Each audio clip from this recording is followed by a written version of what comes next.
ನಮಸ್ಕಾರ, ನಾನು ನವಿತಾ ಜೆ. ಭಾರತೀಯ ವಾಯುಸೇನೆಯಿಂದ ಬಿಗ್ ನ್ಯೂಸ್. ಆಪರೇಷನ್ ಸಿಂಧೂರ್ ಇನ್ನೂ ಕೂಡ ಮುಂದುವರೆದಿದೆ. ಈ ಕ್ಷಣಕ್ಕೂ ಆಪರೇಷನ್ ಸಿಂಧೂರ್ ನಡೀತಾ ಇದೆ ಅಂತ ಹೇಳಿ ಎಕ್ಸ್ ಖಾತೆಯಲ್ಲಿ ಪೋಸ್ಟ್ ಮಾಡಿ ಐಎಎಫ್ ಮಾಹಿತಿಯನ್ನ ಕೊಟ್ಟಿದೆ. ಇಂಡಿಯನ್ ಏರ್ ಫೋರ್ಸ್ ಈ ಒಂದು ಬಿಗ್ ನ್ಯೂಸ್ ಅನ್ನ ಕೊಟ್ಟಿದೆ. ಆಪರೇಷನ್ ಸಿಂಧೂರ್ ಇನ್ನೂ ಕೂಡ ಮುಗಿದಿಲ್ಲ. ಆಪರೇಷನ್ ಸಿಂಧೂರ್ ಇನ್ನೂ ಮುಂದುವರೆದಿದೆ. ಈ ಕ್ಷಣಕ್ಕೂ ಆಪರೇಷನ್ ಸಿಂಧೂರ್ ನಡೀತಾ ಇದೆ ಅಂತ ಹೇಳಿ ಎಕ್ಸ್ ಖಾತೆಯಲ್ಲಿ ಐಎಎಫ್ ಪೋಸ್ಟ್ ಮಾಡಿ ಇದೀಗ ಮಾಹಿತಿಯನ್ನ ಕೊಟ್ಟಿದೆ. ಮುಂದೆ ಇದೇ ವಿಚಾರಕ್ಕೆ ಸಂಬಂಧಪಟ್ಟ ಹಾಗೆ ವಿಸ್ತೃತವಾಗಿ ತಿಳಿಸ್ತೀವಿ ಅಂತ ಹೇಳಿ ಐಎಎಫ್ ಇದೀಗ ಪೋಸ್ಟ್ ಅನ್ನ ಮಾಡಿದೆ. ಈಗ ಪರಿಶೀಲಿಸದ ಮಾಹಿತಿಯಿಂದ ನೀವು ದೂರ ಇರಿ. ಯಾವುದೇ ರೀತಿಯಾದಂತಹ ಬೇರೆ ಮಾಹಿತಿಗಳನ್ನ, ಸುಳ್ಳು ಸುದ್ದಿಗಳನ್ನ, ಊಹಾಪೋಹದ ಮಾಹಿತಿಗಳನ್ನ ನಂಬಬೇಡಿ. ತನಗೆ ಒಪ್ಪಿಸಿದ ಕೆಲಸವನ್ನ ಇಂಡಿಯನ್ ಏರ್ ಫೋರ್ಸ್ ಯಶಸ್ವಿಯಾಗಿ ಮಾಡಿದೆ. ಆಪರೇಷನ್ ಮುಂದುವರೆದಿದೆ. ಮುಂದೆ ಹೆಚ್ಚಿನ ಮಾಹಿತಿಯನ್ನ ನಾವು ಕೊಡ್ತೇವೆ ಅಂತ ಹೇಳಿ ಭಾರತೀಯ ವಾಯುಸೇನೆ ಇದೀಗ ಬಿಗ್ ನ್ಯೂಸ್ ಕೊಟ್ಟಿದೆ. ಕದನ ವಿರಾಮ ಆಗಿದೆ ಅನ್ನುವಂಥದ್ದು, ಈಗ ಯುದ್ಧಗಳು ನಡೀತಾ ಇಲ್ಲ, ದಾಳಿ ಆಗ್ತಾ ಇಲ್ಲ ಅನ್ನುವಂತಹ ಒಂದು ರೀತಿಯಾದಂತಹ ಮಾಹಿತಿಗಳಿರುವ ಸಂದರ್ಭದಲ್ಲಿ ಇದೀಗ ಇಂಡಿಯನ್ ಏರ್ ಫೋರ್ಸ್ ದೊಡ್ಡ ಸುದ್ದಿಯನ್ನೇ ಹೊರ ಹಾಕಿದೆ. ಇದು ಬಿಗ್ ನ್ಯೂಸ್ ಅಂತಾನೆ ಹೇಳಬೇಕಾಗುತ್ತೆ.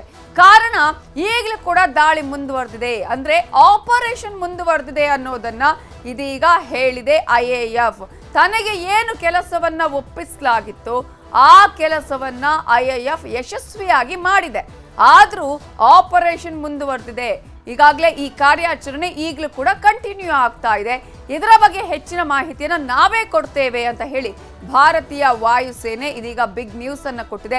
ಅಷ್ಟು ಮಾತ್ರ ಅಲ್ಲ, ಯಾವ್ಯಾವುದೋ ಸುಳ್ಳು ಸುದ್ದಿಗಳು, ಯಾವ್ಯಾವುದೋ ಊಹಾಪೋಹಗಳ ವಿಚಾರಗಳು, ಇಂತಹ ವಿಚಾರಗಳನ್ನ ನಂಬಬೇಡಿ. ನಾವೇ ಸರಿಯಾದ ಮಾಹಿತಿಯನ್ನ, ವಿಸ್ತೃತವಾದ ಮಾಹಿತಿಯನ್ನ ಕೊಡ್ತೇವೆ.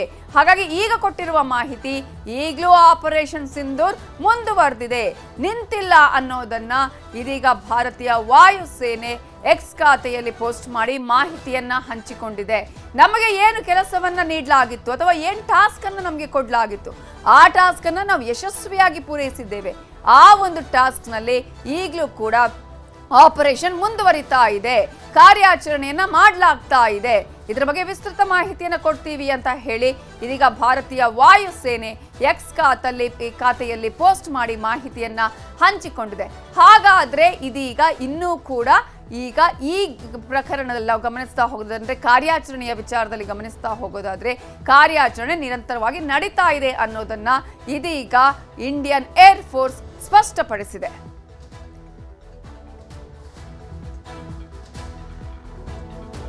ಇದೇ ವಿಚಾರಕ್ಕೆ ಸಂಬಂಧಪಟ್ಟ ಹಾಗೆ ಇನ್ನಷ್ಟು ಡೀಟೇಲ್ಸ್ ಅನ್ನ ಕೊಡೋದಕ್ಕೆ ನ್ಯೂಸ್ ಎಡಿಟರ್ ಆಗಿರುವಂತಹ ರಾಘವೇಂದ್ರ ಗುಡಿ ಈಗ ನೇರ ಸಂಪರ್ಕದಲ್ಲಿ ಜಾಯ್ನ್ ಆಗಿದ್ದಾರೆ.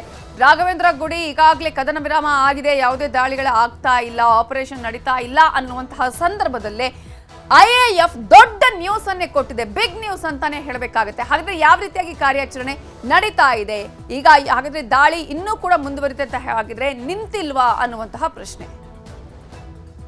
ನವಿತಾ, ನಾವು ಐಎಎಫ್ ಕಾರ್ಯಾಚರಣೆ ಮುಂದುವರಿತಾ ಇದೆ ಅನ್ನೋದನ್ನ ನಮ್ಮ ದಾಳಿ ಮುಂದುವರಿತಾ ಇದೆ ಅಂತ ಭಾವಿಸುವಂತ ಅಗತ್ಯತೆ ಹೆಚ್ಚಾಗಿ ಕಂಡು ಬರುವುದಿಲ್ಲ. ಬದಲಾಗಿ ಆಪರೇಷನಲ್ ಪ್ರಿಪೇರ್ಡ್ನೆಸ್ ಏನಿದೆ, ಆಪರೇಷನ್ ಸಿಂಧೂರ ಅಂತಕ್ಕಂಥದ್ದೇನಿದೆ, ಅದಕ್ಕೆ ಅಧಿಕೃತವಾಗಿರ್ತಕ್ಕಂಥ ಇನ್ನು ತೆರೆ ಬಿದ್ದಿಲ್ಲ. ಹೀಗಾಗಿ ಆ ಒಂದು ಸಂಪೂರ್ಣ ಕಾರ್ಯಾಚರಣೆಯಲ್ಲಿ ಇಂಡಿಯನ್ ಏರ್ ಫೋರ್ಸ್ ಮಾತ್ರ ಅಲ್ಲ, ನಮ್ಮ ನೇವಿ ಇರ್ಬೋದು ಅಥವಾ ನಮ್ಮ ಆರ್ಮಿ ಇರ್ಬೋದು, ಪ್ರತಿಯೊಬ್ಬರು ಕೂಡ ಇನ್ನೂ ಅದರಲ್ಲಿ ಇನ್ವಾಲ್ವ್ ಇದ್ದಾರೆ. ಅದಕ್ಕೆ ಸಂಬಂಧಪಟ್ಟ ಹಾಗೆ ತನ್ನ ಎಕ್ಸ್ ಖಾತೆಯಲ್ಲಿ ಪೋಸ್ಟ್ ಮಾಡಿರ್ತಕ್ಕಂಥ ಇಂಡಿಯನ್ ಏರ್ ಫೋರ್ಸ್ ಏನಿದೆ, ಸಾಕಷ್ಟು ಮಾಹಿತಿಯನ್ನು ಅದರಲ್ಲಿ ಹಂಚಿಕೊಂಡಿರುವಂತದ್ದು. ಮೊದಲನೇದಾಗಿ ಅದು ಹೇಳಿರೋದು ಏನಂದ್ರೆ, ಈ ಫೇಕ್ ನ್ಯೂಸ್ ಗಳು ಬರ್ತಾ ಇರೋದು, ಫಾಲ್ಸ್ ನ್ಯಾರೇಟಿವ್ ಗಳು ಬಿಲ್ಡ್ ಆಗ್ತಾ ಇರೋದ್ರ ಬಗ್ಗೆ ಜಾಸ್ತಿ ಗಮನವನ್ನ ಕೊಡಬೇಡಿ. ಈ ಆಪರೇಷನ್ ಇನ್ನೂ ಮುಕ್ತಾಯ ಆಗಿಲ್ಲ, ಇದು ಮುಂದುವರಿತಾ ಇದೆ. ಈ ಕಾರಣದಿಂದಾಗಿ ನಮಗೆ ಹೆಚ್ಚಿನ ಡೀಟೇಲ್ಸ್ ಅನ್ನ ಕೊಡೋದಕ್ಕೆ ಸಾಧ್ಯ ಆಗ್ತಾ ಇಲ್ಲ. ಸಮಯವನ್ನ ನೋಡಿಕೊಂಡು ಒಂದು ಬಾರಿ ಇದು ಕಂಪ್ಲೀಟ್ ಆದ್ಮೇಲೆ ನಿಮಗೆ ಈ ಒಂದು ಆಪರೇಷನ್ ಬಗ್ಗೆ ವಿಸ್ತೃತವಾಗಿರ್ತಕ್ಕಂಥ ಮಾಹಿತಿಯನ್ನ ಕೊಡ್ತಾ ಇವಿ. ಹೀಗಾಗಿ ಆಪರೇಷನ್ ಸ್ಟಿಲ್ ಗೋಯಿಂಗ್ ಆನ್ ಅನ್ನುವಂತ ಪದವನ್ನ ಬಳಕೆ ಮಾಡಿರ್ತಕ್ಕಂಥದ್ದು ಇಂಡಿಯನ್ ಏರ್ ಫೋರ್ಸ್. ಈಗ ನಮಗೆ ಹೇಗಾಗ್ತಾ ಇದೆ ಅಂದ್ರೆ, ಪ್ರತಿಯೊಬ್ಬರಿಗೂ ಕೂಡ, ಪ್ರತಿಯೊಬ್ಬ ಭಾರತೀಯರಿಗೂ ನಾವು ಪಾಕಿಸ್ತಾನಕ್ಕೆ ಯಾಕೆ ಈ ರೀತಿಯಾಗಿ ಒಂದು ಉಸಿರಾಡೋದಕ್ಕೆ ಅವಕಾಶವನ್ನ ಕೊಡ್ತಾ ಇದೀವಿ, ಅವರಿಗೆ ಅವರ ಕುತ್ತಿಗೆ ಉಳ್ಳನ್ನ ಬಿಗಿ ಮಾಡಿದ್ವಿ, ಯಾಕೆ ಇದ್ದಕ್ಕಿದ್ದ ಹಾಗೆ ಒಂದು ನಾವು ಸೀಸ್ ಫೈರ್ ಅನ್ನ ಅನೌನ್ಸ್ ಮಾಡಿದ್ವಿ ಅಂತಕ್ಕಂಥದ್ದು ಸಾಕಷ್ಟು ಜನರಿಗೆ ಒಂದ್ ರೀತಿಯಾದ ಆಕ್ರೋಶ ಮಾಡ್ತಾ ಇದೆ, ಬೇಸರ ತರ್ತಾ ಇರುವಂತದ್ದು, ಒಂದು ಎಕ್ಸೈಟ್ ಏನಾಗಿದ್ರು ಎಕ್ಸೈಟ್ಮೆಂಟ್ ಅನ್ನ ಕುಂದಿಸ್ತಾ ಇರೋದು. ಹೀಗಾಗಿ ಸಹಜವಾಗಿ ಚಿಕ್ಕ ಚಿಕ್ಕ ವಿಚಾರಗಳನ್ನು ಕೂಡ ನಾವು ಎಸ್ಪೆಷಲಿ ಸೋಷಿಯಲ್ ಮೀಡಿಯಾದಲ್ಲಿ ನೋಡ್ತಾ ಇದ್ರೆ ಮತ್ತೆ ಯುದ್ಧ ಆಗೇ ಬಿಡುತ್ತೆ ಅನ್ನುವಂತ ಮಟ್ಟದಲ್ಲಿ ಅದನ್ನು ಬಿಂಬಿಸಲಾಗುತ್ತೆ. ಈಗ ಹೇಳ್ತಾ ಇರೋ ಇಂಡಿಯನ್ ಏರ್ಫೋರ್ಸ್ ಹೇಳ್ತಾ ಇರೋ ವಿಚಾರವನ್ನ ನೋಡಿದಾಗ ಆಪರೇಷನ್ ಸ್ಟಿಲ್ ಗೋಯಿಂಗ್ ಆನ್ ಅಂದ್ರೆ ಏನಾದ್ರೂ ಒಂದು ವೇಳೆ ಪಾಕಿಸ್ತಾನದಿಂದ ಮತ್ತೆ ಮಿಸ್ ಅಡ್ವೆಂಚರ್ ಆದ್ರೆ, ಅವ್ರು ಏನಾದ್ರೂ ಡ್ರೋನ್ ಹಾರಿಸಿದ್ರೆ, ಮಿಸೈಲ್ ಹಾರಿಸಿದ್ರೆ ಅದಕ್ಕೆ ತಕ್ಕ ಉತ್ತರವನ್ನ ಭಾರತೀಯ ವಾಯುಸೇನೆ ಕೊಡ್ತಾನೆ ಇದೆ. ನಿರಂತರವಾಗಿ ನಿನ್ನೆ ರಾತ್ರಿ ಕೂಡ ಕೆಲವೊಂದಿಷ್ಟು ಘಟನೆಗಳು ಪಾಕಿಸ್ತಾನದಲ್ಲಿ ನಡೆದಿದ್ದಾವೆ. ನಮ್ಮ ಮೇಲೆ ಅವರು ಡ್ರೋನ್ ದಾಳಿನ ನಡೆಸಿದ ಮೇಲೆ ನಾವು ಸುಮ್ಮನೆ ಕೊಡ್ತಿಲ್ಲ, ಅದಕ್ಕೆ ಬೇಕಾಗಿರ್ತಕ್ಕಂಥ ಉತ್ತರವನ್ನ ಕೊಟ್ಟಾಗಿದೆ. ಹೀಗಾಗಿ ಒಂದು ಕಡೆಯಿಂದ ನೋಡ್ತಾ ಇದ್ರೆ ಆಪರೇಷನ್ ಪ್ರಿಪೇರ್ನೆಸ್ ನಡೀತಾ ಇದೆ, ಆಪರೇಷನ್ ಮುಂದುವರಿತಾ ಇದೆ. ಅದೇ ಕಾರಣದಿಂದಾಗಿ ಇವತ್ತು ಪ್ರಧಾನಮಂತ್ರಿ ನರೇಂದ್ರ ಮೋದಿ ಕೂಡ ನಮ್ಮ ಟ್ರೈ ಸರ್ವಿಸ್ ಚೀಫ್ಸ್ ಏನಿದ್ದಾರೆ, ನೇವಿ ಇರ್ಬೋದು, ಆರ್ಮಿ ಇರ್ಬೋದು, ಅಥವಾ ನಮ್ಮ ಏರ್ ಫೋರ್ಸ್ ಇರ್ಬೋದು, ಅದೇ ರೀತಿಯಾಗಿ chief of defence staff Anil Chauhan ಅವರು ಇರ್ಬೋದು, ಅಜಿತ್ ದೋವಲ್ ಅವರು ಇರಬಹುದು, ರಕ್ಷಣಾ ಸಚಿವರು ಇರ್ಬೋದು, ಎಲ್ಲರ ಜೊತೆಯಲ್ಲೂ ಕೂಡ ಸಭೆಯನ್ನ ಮಾಡ್ತಾ ಇರುವಂತಹ ಮೂಲ ಉದ್ದೇಶನೇ ಇದು. ಯಾವುದೇ ರೀತಿಯಾಗಿರ್ತಕ್ಕಂಥ ಚ್ಯುತಿ ಆಗಬಾರ್ದು, ಯಾವುದೇ ಕಡೆಯಿಂದ ಕೂಡ ವೈರಿಗಳು ನಮ್ಮ ಮೇಲೆ ದಾಳಿಯನ್ನ ಮಾಡೋದಕ್ಕೆ ಬಂದ್ರೆ ನಾವು ಅವರನ್ನ ಹಿಮ್ಮೆಟ್ಟಿಸೋದು ಮಾತ್ರ ಅಲ್ಲ, ಆ ದಾಳಿಯನ್ನ ಅವರ ಮನೆ ಅಂಗಳಕ್ಕೆ ತೆಗೆದುಕೊಂಡು ಹೋಗ್ಬೇಕು ಅನ್ನುವಂತ ಒಂದು ಡಾಕ್ಟ್ರಿನ್ ಅನ್ನ ಈಗ ಪಾಲಿಸ್ತಾ ಇರುವಂತದ್ದು. ಜೊತೆಗೆ ನಿನ್ನೆ ಕೂಡ ಒಂದು ಹೊಸ ನಮ್ಮ ವಾರ್ ಡಾಕ್ಟ್ರಿನ್ ಅನ್ನ ಅಪ್ಡೇಟ್ ಮಾಡಲಾಗಿರುವಂತದ್ದು ಏನಂದ್ರೆ, ಒಂದು ವೇಳೆ ಭಾರತದ ಮೇಲೆ ಮುಂದೆ ಯಾವ್ದಾದ್ರು ಭಯೋತ್ಪಾದಕ ದಾಳಿ ಆದ್ರೆ ಅದನ್ನ ನಾವು ವಾರ್ ಅಂತ ಪರಿಗಣಿಸ್ತೀವಿ ಅನ್ನುವಂಥದ್ದು ಅತಿ ದೊಡ್ಡದಾಗಿರ್ತಕ್ಕಂಥ ಬದಲಾವಣೆ. ನಾನು ಕೆಲವೊಂದಿಷ್ಟು ಉದಾಹರಣೆಯನ್ನ ಕೊಡ್ತಾ ಹೋಗ್ತೀನಿ ನಮಿತಾ. ನೋಡಿ, ನಮ್ಮ ಈಗ ನಾವು ಈ ಒಂದು ಈ ಆಪರೇಷನ್ ಸಿಂಧೂರ ಏನಿದೆ, ಪ್ರಾರಂಭಿಕ ದಿನದಲ್ಲಿ ನಮ್ಮ ವಿದೇಶಾಂಗ ಸಚಿವರು, ಸಚಿವಾಲಯ, ಏರ್ ಫೋರ್ಸ್ ಮತ್ತೆ ಆರ್ಮಿ ವಕ್ತಾರರು ಸ್ಪಷ್ಟಪಡಿಸಿದ್ದೇನಂದ್ರೆ ಇದೊಂದು ಒಂದು ಸ್ಥಿಮಿತವಾಗಿರ್ತಕ್ಕಂಥ ಟಾರ್ಗೆಟೆಡ್ ಆಗಿರ್ತಕ್ಕಂಥ ಒಂದು ಅಟ್ಯಾಕ್. ಯಾರು ನಮ್ಮ ಮೇಲೆ ದಾಳಿಯನ್ನ ಮಾಡಿದ್ರು ನಾವು ಅವರಿಗೆ ಟ್ರೈನಿಂಗ್ ಅನ್ನ ಕೊಟ್ಟಂತವ್ರನ್ನ ಸಪೋರ್ಟ್ ಮಾಡ್ತಾ ಇರೋದ್ರ ಸಂಪೂರ್ಣ ನಿರ್ನಾಮವನ್ನ ಮಾಡಿದ್ದೇವೆ ಅಂತೇಳಿ. ಅದೇ ಕಾರಣದಿಂದಾಗಿ 9 ನೆಲೆಗಳ ಮೇಲೆ, 9 ಮರ್ಕಜಾಗಳ ಮೇಲೆ ಭಾರತ ಅತ್ಯಂತ ಭೀಕರವಾಗಿರ್ತಕ್ಕಂಥ ದಾಳಿಯನ್ನ ಮಾಡಿ ನೂರಾರು ಉಗ್ರರನ್ನ ಸದೆ ಬಡಿದಿತ್ತು, ಅವರನ್ನ ನರಕಕ್ಕೆ ಕಳಿಸುವಂತಹ ಪ್ರಯತ್ನವನ್ನ ಮಾಡಿತ್ತು. ಯಾಕೆ ಈಗ ನಾವು ಈ ಒಂದು ಭಯೋತ್ಪಾದಕ ದಾಳಿಯನ್ನ ನಮ್ಮ ಮೇಲೆ ಆಗುವಂತ ಯುದ್ಧ ಅಂತ ಪರಿಗಣಿಸ್ತೀವಿ ಅಂತ ನಿರ್ಧಾರಕ್ಕೆ ಬಂದಿದೆ ಅಂತ ನೋಡೋದಾದ್ರೆ, ನಾವು ಸಾಕಷ್ಟು ಒಂದಿಷ್ಟು ಉದಾಹರಣೆಗಳನ್ನ ನಿಮಗೆ ಕೊಡ್ತಾ ಹೋಗ್ತೀನಿ.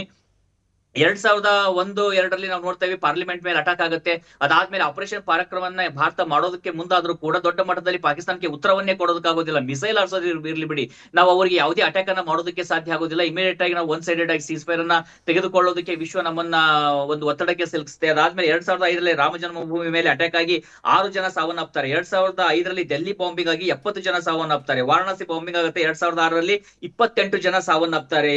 2006ರಲ್ಲಿ ಮುಂಬೈ ಟ್ರೈನ್ ಬಾಂಬಿಂಗ್ಸ್ ಆಗುತ್ತೆ, 209 ಜನ ಸಾವನ್ನಪ್ತಾರೆ. 2007ರಲ್ಲಿ ಸಂಜೋತಾ ಎಕ್ಸ್ಪ್ರೆಸ್ ಮೇಲೆ ಬಾಂಬಿಂಗ್ ಆಗುತ್ತೆ, 70 ಜನ ಸಾವನ್ನಪ್ತಾರೆ. 2008ರಲ್ಲಿ ಮುಂಬೈ ಮೇಲೆ ಅಟ್ಯಾಕ್ ಆಗುತ್ತೆ, ಪಾಕಿಸ್ತಾನಿ ಪ್ರೇರಿತ ಉಗ್ರರಿಂದ 10 ಜನ ಉಗ್ರರು ಬರ್ತಾರೆ, ಕಸಬ್ ಜೀವಂತವಾಗಿ ಸಿಗ್ತಾನೆ. ಅದರಲ್ಲಿ 167ಕ್ಕೂ ಅಧಿಕ ಜನ ಅಮಾಯಕರು ಪ್ರಾಣವನ್ನ ಕಳೆದುಕೊಳ್ಬೇಕಾಗ್ತಾರೆ. ಈ ಲೀಸ್ಟ್ ಅನ್ನ ಓದ್ತಾ ಹೋದ್ರೆ ಅದು ಮುಂದುವರಿತಾನೆ ಹೋಗುತ್ತೆ. 2008ರಲ್ಲಿ ಮುಂಬೈ ಅಟ್ಯಾಕ್ ಮಾತ್ರ ಅಲ್ಲ, ಪುಣೆಯಲ್ಲಿ ಬಾಂಬಿಂಗ್ಸ್ ಆಗುತ್ತೆ. ಅದೇ ರೀತಿಯಾಗಿ ಅಸ್ಸಾಂ ಬಾಂಬಿಂಗ್ ಅಲ್ಲಿ 81 ಜನ ಸಾವನ್ನಪ್ತಾರೆ. ಶ್ರೀನಗರದಲ್ಲಿ ಅಟ್ಯಾಕ್ ಆಗುತ್ತೆ 2013ರಲ್ಲಿ. ಪ್ರತಿ ವರ್ಷನೂ ಕನಿಷ್ಠ ಪಕ್ಷ ನಮ್ಮ ದೇಶದಲ್ಲಿ 2ರಿಂದ 3 ದೊಡ್ಡ ಭಯೋತ್ಪಾದಕ ದಾಳಿಗಳು ಆಗ್ತಾನೆ ಬರ್ತಾ ಇದ್ವು. ನಾವು ಉತ್ತರವನ್ನೇ ಕೊಡೋದಕ್ಕೆ ಸಾಧ್ಯ ಆಗ್ತಾ ಇಲ್ಲ. ಮುಂಬೈಯಲ್ಲಿ ದಾಳಿ ಆದಾಗ್ಲೂ ನಾವು ಉತ್ತರ ಕೊಡೋಕ್ಕಾಗೋದಿಲ್ಲ.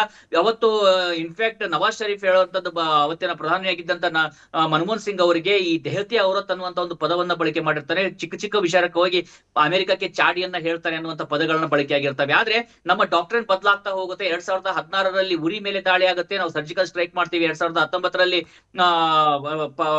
ಪುಲ್ಗಾಂವ್ ಮೇಲೆ ದಾಳಿ ಆಗುತ್ತೆ, ಅದಾದ ಬಳಿಕ ನಾವು ಸರ್ಜಿಕಲ್ ಸ್ಟ್ರೈಕ್ ನಾವು ಬಾಲಾಕೋಟ್ ಮೇಲೆ ಸರ್ಜಿಕಲ್ ಸ್ಟ್ರೈಕ್ ಅನ್ನ ಮಾಡ್ತೀವಿ. ಈಗ ಪಹಲ್ಗಾಮ್ ಮೇಲೆ ಆಗಿರ್ತಕ್ಕಂಥ ದಾಳಿಯನ್ನ ನೋಡ್ತಾ ಇದೀವಿ. ಆ ದಾಳಿಗೆ ಸಂಬಂಧಪಟ್ಟ ಹಾಗೆ ಪಾಕಿಸ್ತಾನದ 9 ಮರ್ಕಜಾಗಳನ್ನ ನಿರ್ನಾಮ ಮಾಡಲಾಗಿದೆ.